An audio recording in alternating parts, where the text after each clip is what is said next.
తాకట్లో ఉన్న బంగారాన్ని విడిపించి ఆ రోజున మార్కెట్ ధర కట్టి మిగిలిన డబ్బును మీకు అందిస్తుంది కొమ్మూరి గోల్డ్.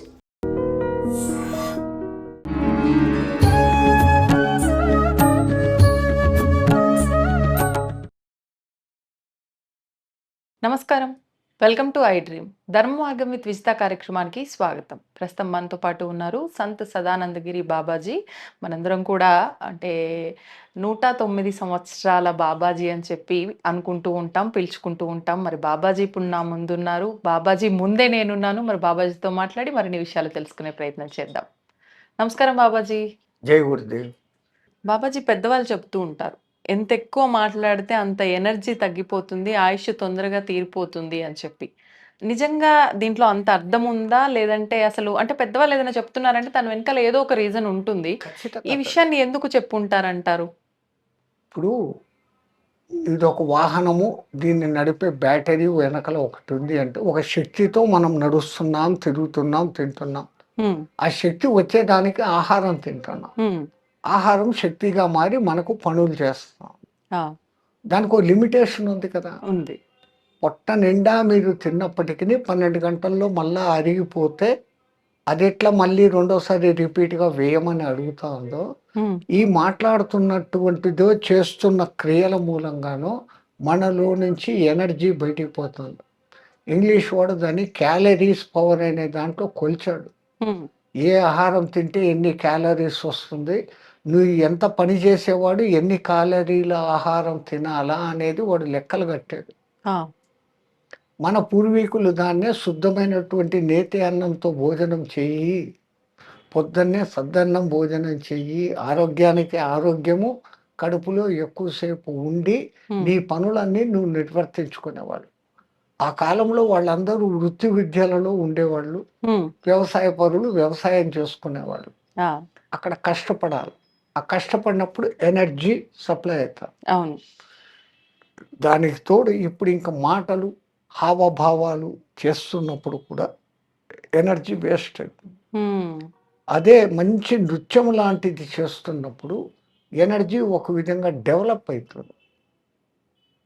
ఆ నాట్య భంగిమలు చేస్తూ ఉన్నప్పుడు ఈ బ్లడ్ సర్క్యులేషన్లో ఉన్నటువంటి మూమెంట్స్లు మారుతాయి.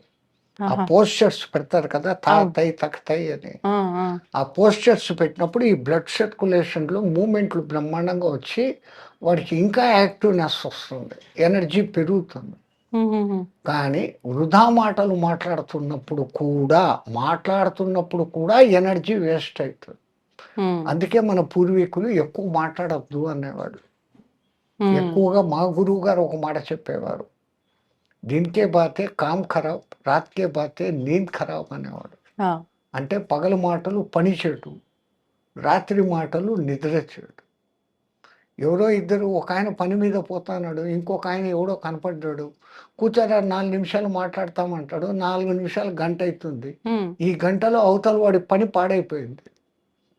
అనవసరమైన మాటలు మూలంగా మాట్లాడితే దైవ సంబంధమైన విషయాలు, అవసరమైన విషయాలు 1-2 నిమిషాలు క్లుప్తంగా మాట్లాడడం నేర్చుకోవాలి. సాగదీసి మాట్లాడుకోవడం తగ్గించుకోవాలి. షార్ట్ అండ్ స్వీట్గా బస్ జిత్నా హో సకా జో జరూరత్ హై ఉత్నా హీ బాత్ కరే. ఎంత అవసరమో అంతే మాట్లాడుకోవాలి.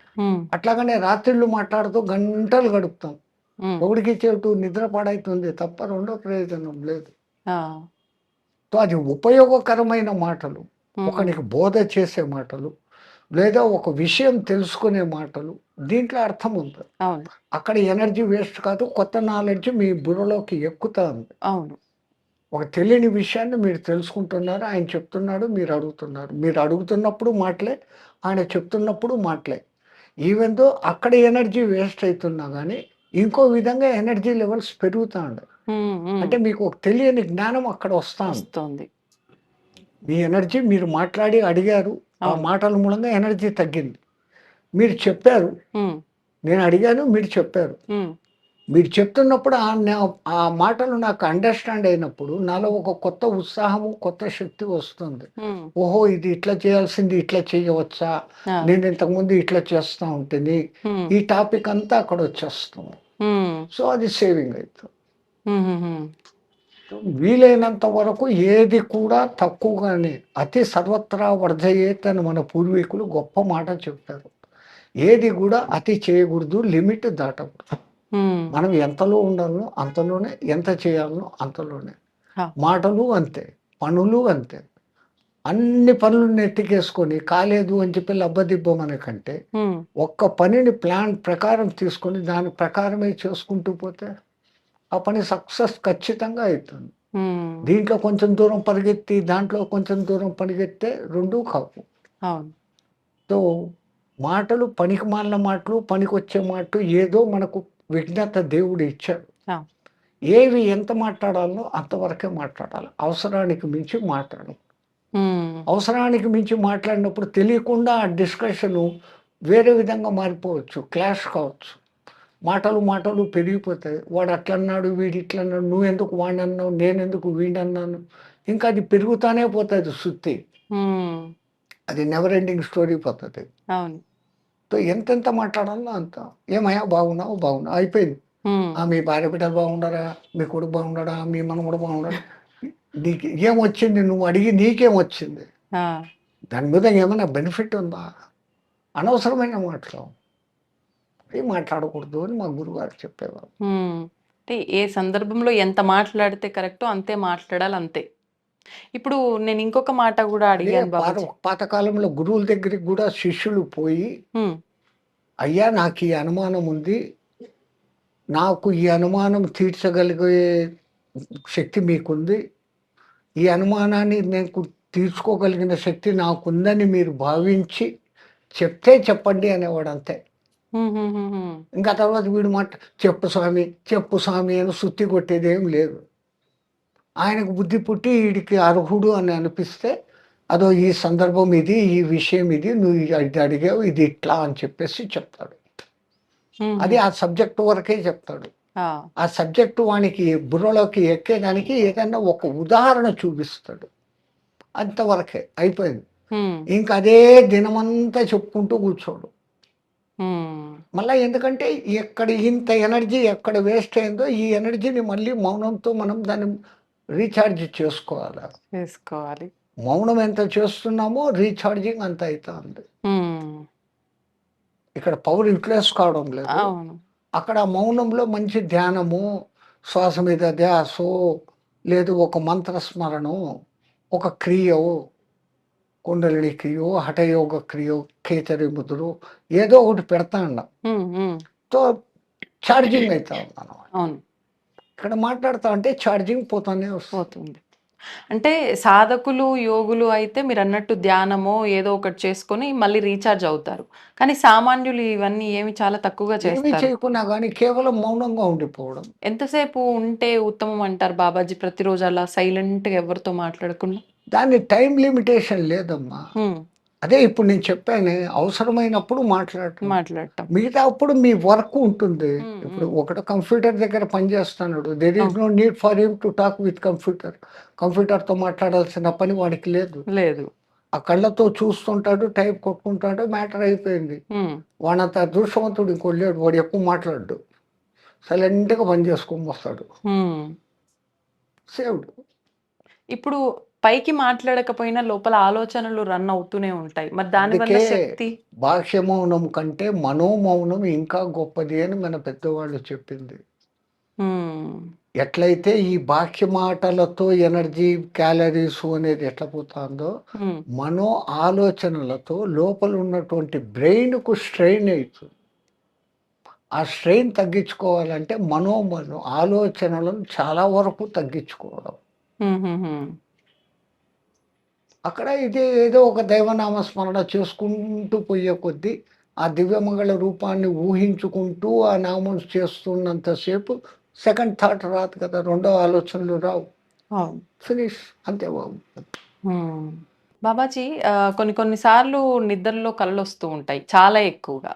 కొన్నిసార్లు పిచ్చి కళలు, పీడ కళలు, కొన్నిసార్లు స్వామివారే కల్లోకి వచ్చినట్లుగా, ముఖ్యంగా శివుడు కళలోకి వచ్చినట్టుగా అనిపిస్తూ ఉంటుంది. అంటే కొంతమంది ఆ వచ్చిన టైంని బట్టి, వచ్చిన విధానం, కళలో ఏమొచ్చిందో దాన్ని బట్టి నెక్స్ట్ మనకి ఎలా ఉండబోతుంది అనేది కూడా డిసైడ్ చేసుకుంటారు. అసలు నిజంగా స్వామి కళలో వస్తే ఏం జరుగుతుంది? మన సనాతన ధర్మంలో మన పూర్వీకులు ఎంత గొప్పవాళ్ళు అంటే కళల శాస్త్రం అనేది ఒకటి రాశారు. ఏ కళలు ఏ సమయంలో వస్తే వాటి ఫలితాలు ఏమి, ఎన్నాళ్లలో వాటి ఫలితాలు కలుగుతాయి, ఇక్కడ కలగనిన టయానికి ఈ మధ్య గ్యాప్కు టైంకు కళలకు పాములు కనపడతాయి ఏంటి, కుక్కలు కనపడతాయి ఏంటి, జంతువులు కనపడతాయి ఏంటి, పగవాళ్ళు కనపడతాయి ఏంటి, మంచి ప్రేమికులు కనపడతాయి ఏంటి, అంటే ఇష్టపడే వాళ్ళు కనపడతాయి ఏంటి, వాటి వాటి ఫలితాలు ఏంటి అనేసి కళల శాస్త్రం ఒకటి చెప్పింది.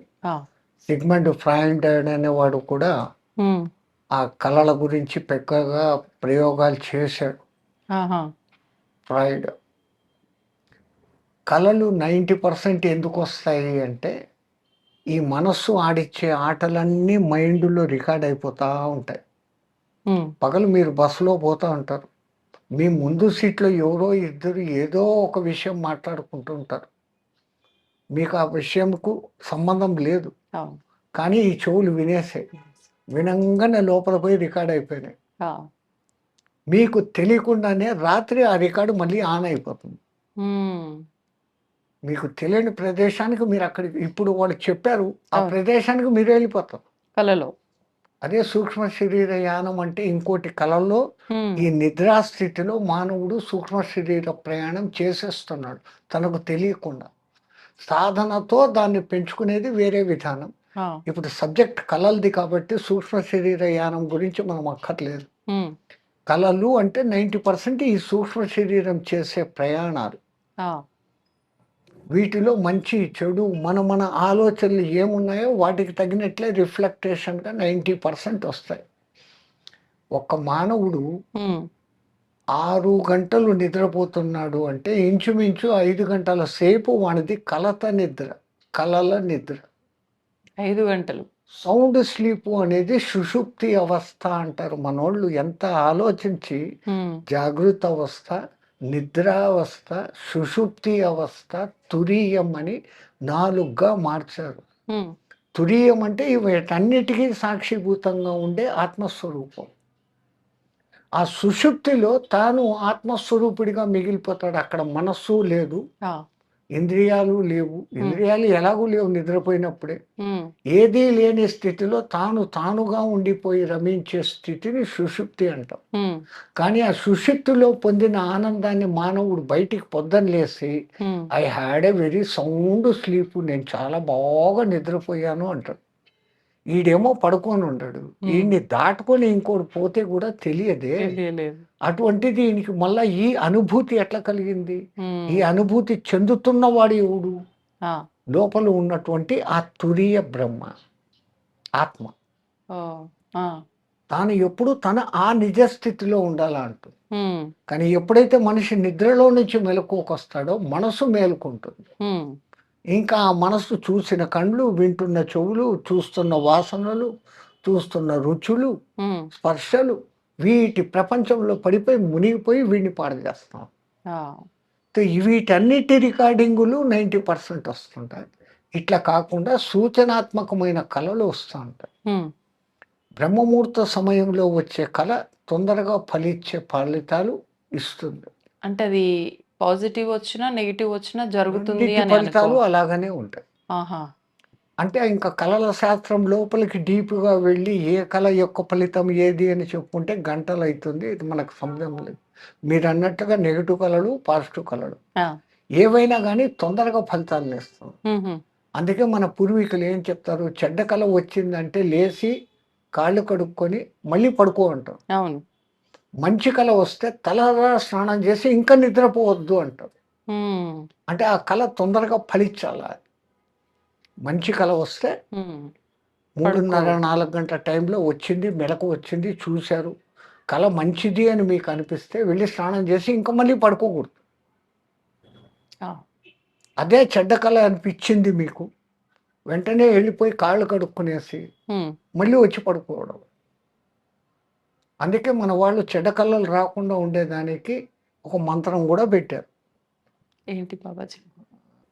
రామం స్కందం హనుమంతం వైనతేయం రుకోదరం శయనకాలే పటే నిత్యం దుస్వప్నం తస్య నశ్యతి.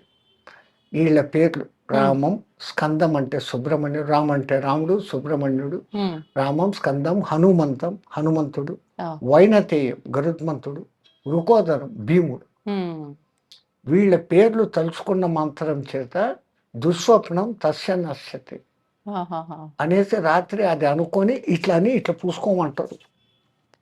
అరికాలుకి. మన అరికాలకు ఉమ్, మనమే పూసుకోవడం అని అంటారు.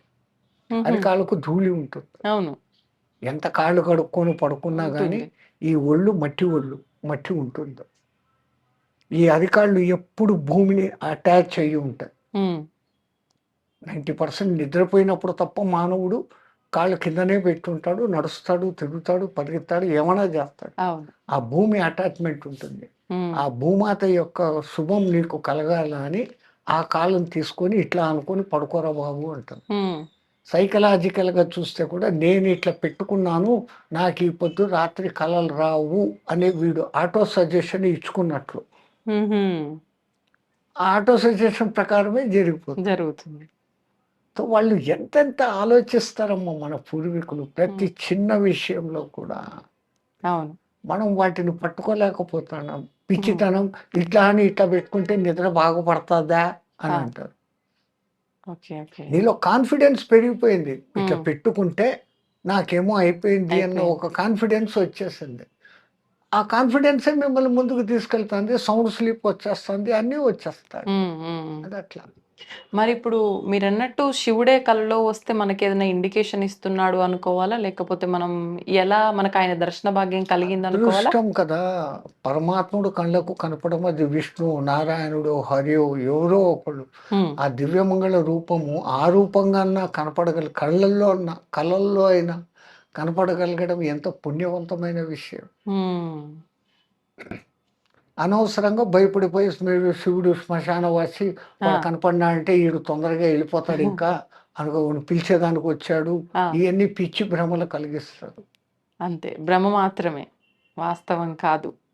ఎక్కడికెక్కడికి నువ్వు ఏమేమి చేసినా ఆఖరికి రావాల్సిన చోటు ఇదిరా అని నీకు గుర్తు చేసేదానికి ఆయనకు శ్మశానవాసి అనే పేరే కానీ ఆయన అంత ఏం లేనివాడు కోసం సర్వైశ్వర్య సంపన్నుడు, సకల ఐశ్వర్య ప్రదాత. ఉమ్, మరి ఆ దివ్యమంగళ రూపము మెడలో పాముతో, త్రిశూలముతో, 3 కండ్లతో, పైన శిఖలో గంగతో ఆ మహానుభావుడి దర్శనం అయితే ఇంకా దానికి మించిన భాగ్యం ఏంటి? అవును. ధన్యవాదాలు బాబుజీ.